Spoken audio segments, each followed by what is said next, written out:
A conjunction has happened between Neemoss and Earth during the Dark Ages. Now powerful witches try to take their dark religion and spread it all around the Earth to cause chaos. This is Dark Rituals Malleus Maleficarum.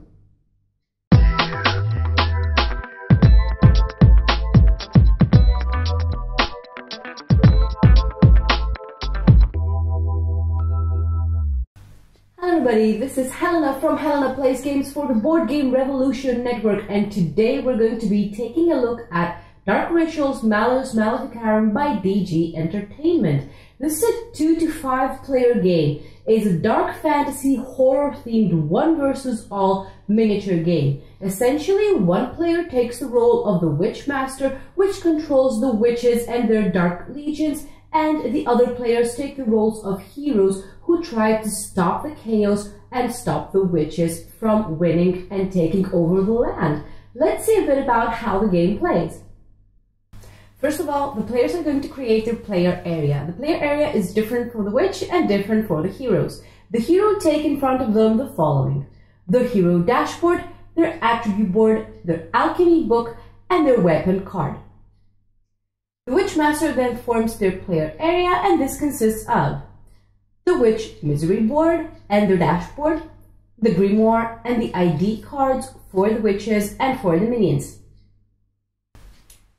The game plays over 3 rounds. First, we have the start of the round where the players recover all exhausted stamina that they have.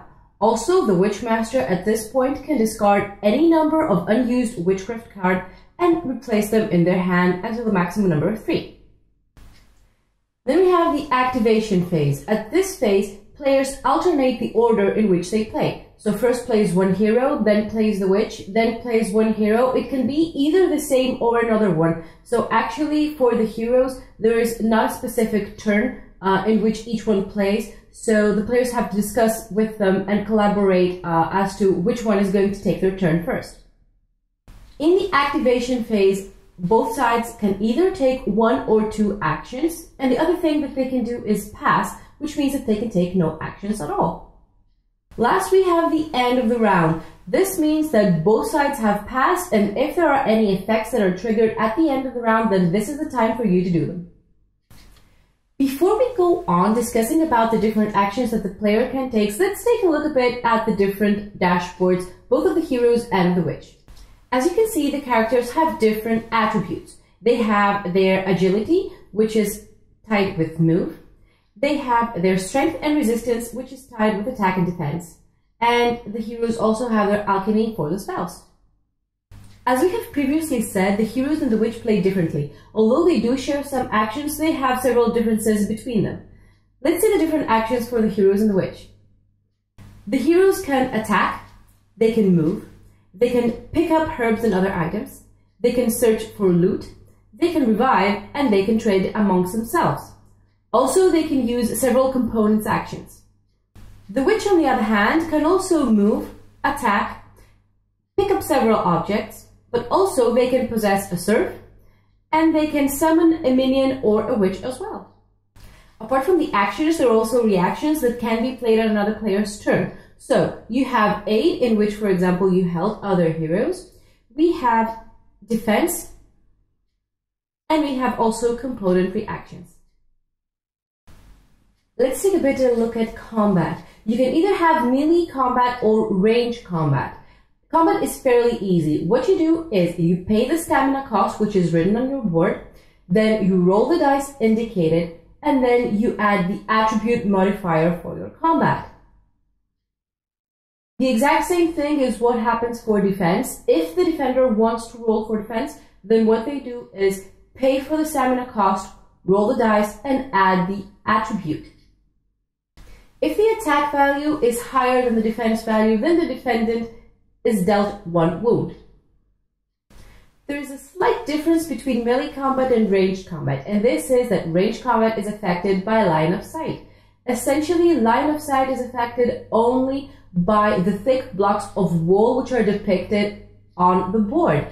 There is nothing else that can block line of sight, no other hero miniatures or other creatures or other things that are depicted on the board.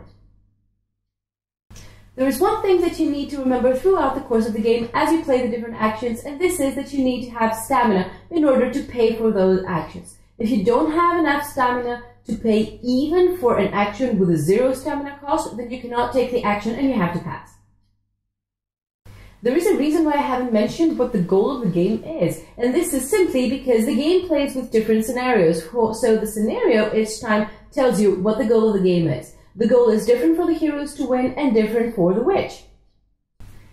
This is Dark Ritual's Malleus Maleficarum. As you have seen, the game plays totally differently between the witch player and the heroes. Both of the sides, though, have many things to do throughout the course of the game. There are many choices involved, and it makes the game very interesting for you to try from both sides, both the witch and the heroes. The witch plays on their own, and they have many minions and many creatures to play as, so they have to tackle many things at a time. The heroes, on the other hand, play all together, so they need to collaborate with each other. They need to discuss what's the best thing to do. Hit a minion, a creature, a witch, which is the best action? Should they move? Should they pick something up?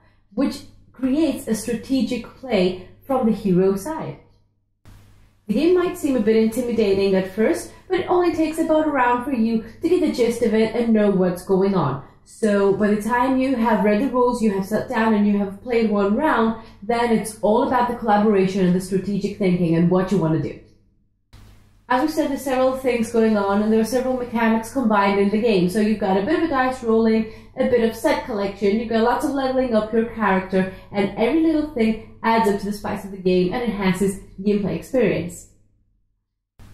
This is a prototype copy that I have received and played, so it has a bit of balancing issues. One of the things that we noticed is that the hero side always felt that the witch side had more things to do, and on the other hand, the witch player always thought that the heroes had more choices. So there has to be a bit balancing on that aspect, but I'm sure that by the end of the campaign, everything will be sorted out on that matter. This was it. This was Dark Ritual's Malleus Maleficarum by BG Entertainment. The game is live on Kickstarter and you can find the link in the description below. If you liked what you saw, make sure to hit the like button and subscribe to the Board Game Revolution channel for more preview videos. And if you're like me, then you can see more of my board game geekness in my social media channels. Until next time!